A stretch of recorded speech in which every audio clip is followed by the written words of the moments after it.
Welcome to the GOW House. It's me, King Queezy, here with the latest hip-hop news and reviews. Per request, we'll take a dive into Lil Nas X's latest album, Montero.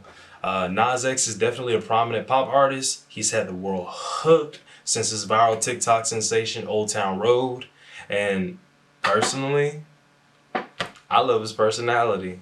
I think Nas X is a cool, genuine person, and if we're gonna be just completely honest and transparent, he's a marketing genius.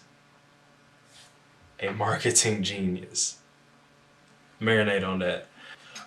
Nas X is definitely someone who's been using their social media platform to spark a lot of controversy. But, however, regardless of how some people may see it, personally, most of the time I feel like it's for a slightly relevant purpose, but I digress. Anyways, honestly, I'm genuinely excited to hear what Nas X has to offer. Specifically, changes in production quality.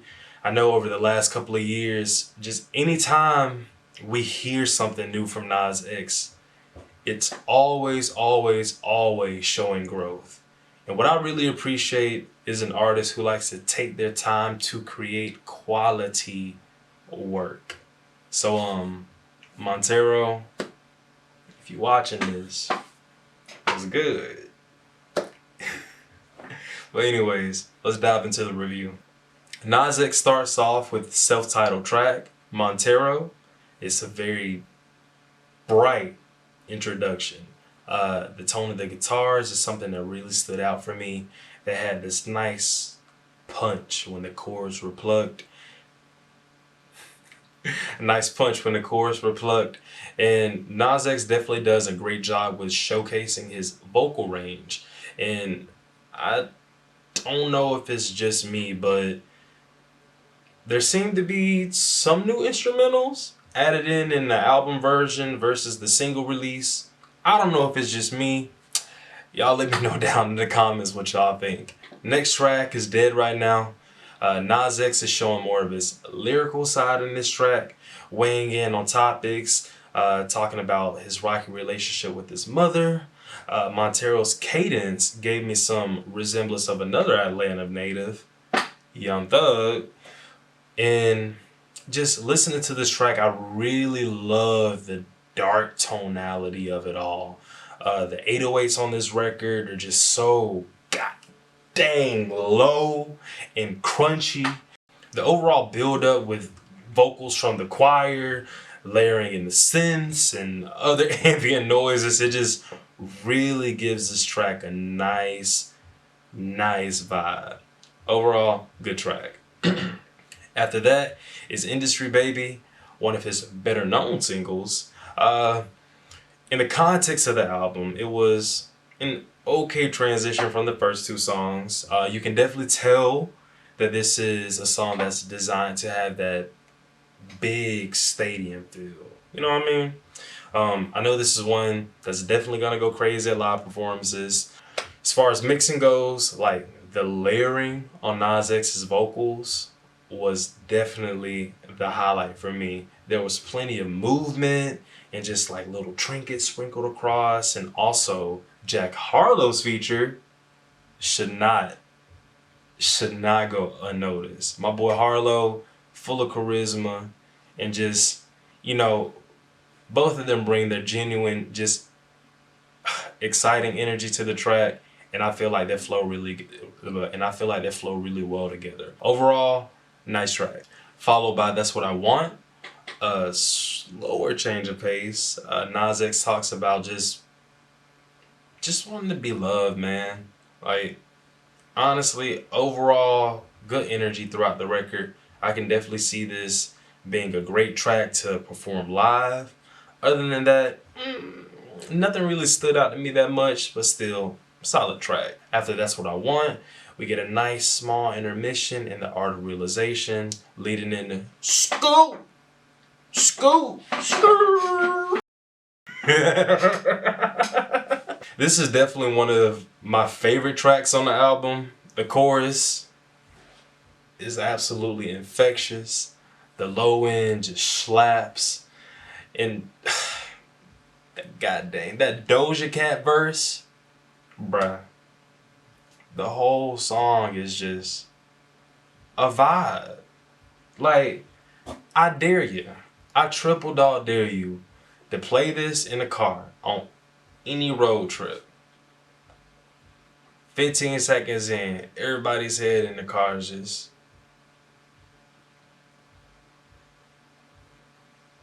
And that's all I gotta say. We start to see a change of style in the next half of the album. The next track, One of Me, is another banger.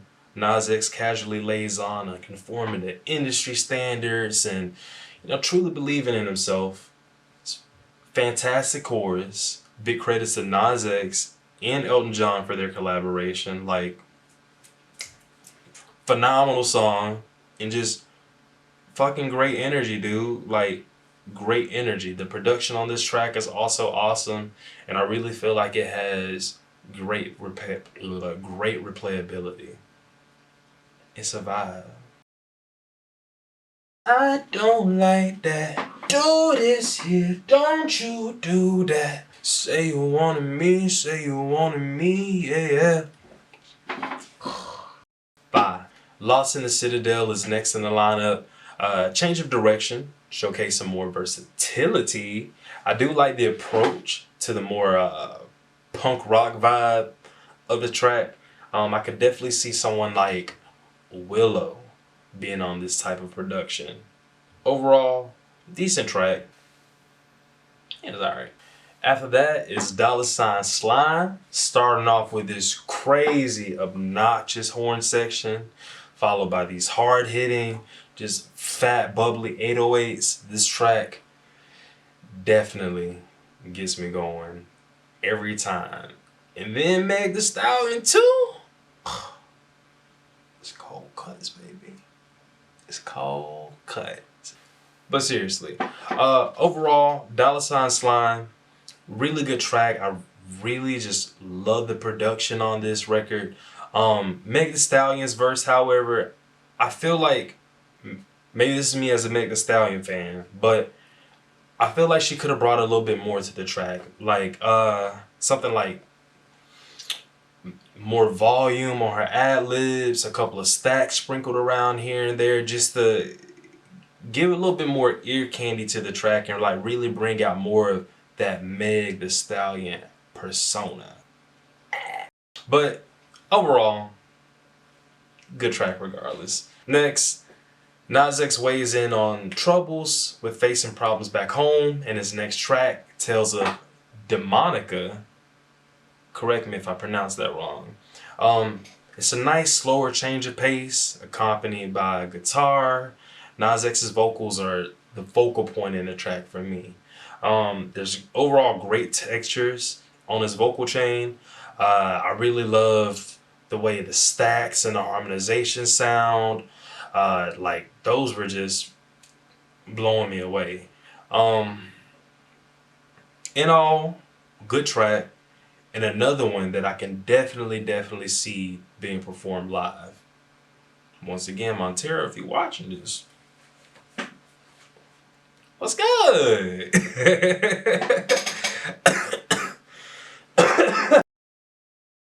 Next track, Sun Goes Down, has stellar storytelling.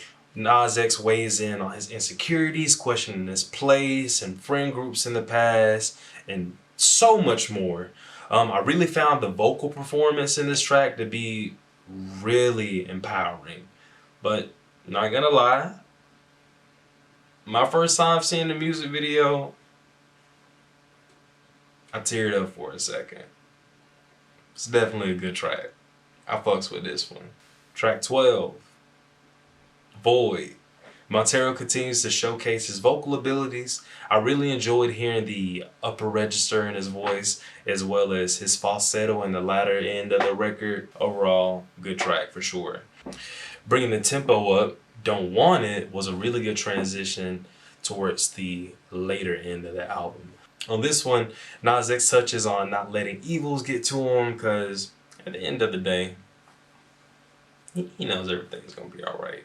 This track, it didn't really grab me as much as I wanted to. I feel like Nas X could have given a bit more to his performance. Like, I don't know, especially for it to be a more upbeat track. I was just expecting, just a little bit more energy to drive me and make me want to vibe with it. Overall, okay track. Next is Life After Salem.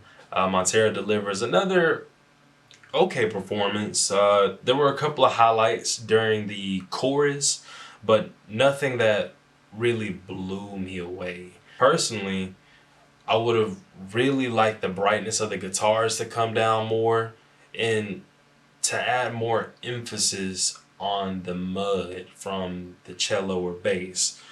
Something to give the production a bit more of a darker tonality to really match that energy a bit more. Overall, it's still a decent track though. Final record, Am I Dreaming, is a softer ballad, fantastic texture on Nas X's vocals, highlighting the resonance in his throat. Like, I really love that. Ooh, dark, gritty. I really love the resonance in his throat. I feel like this track does a great job with him utilizing his lower range as well as the accompaniment by Miley Cyrus. I really feel like she brings a phenomenal performance to this track. Hearing the both of them duet in the last half of the record was nothing but ear candy, enjoy for me. Overall, great performance from both of the artists, and I feel like this is a very nice way to close out the album. Final thoughts. Overall, the album was good. I love the way it started as well as the transitions throughout. There were a couple of songs that didn't quite grasp my attention and energy towards the later leg of the album from track 12 down. It just wasn't really clicking or vibing like the first half did. But I definitely am pleased with the production quality. I called it. God, am I so happy.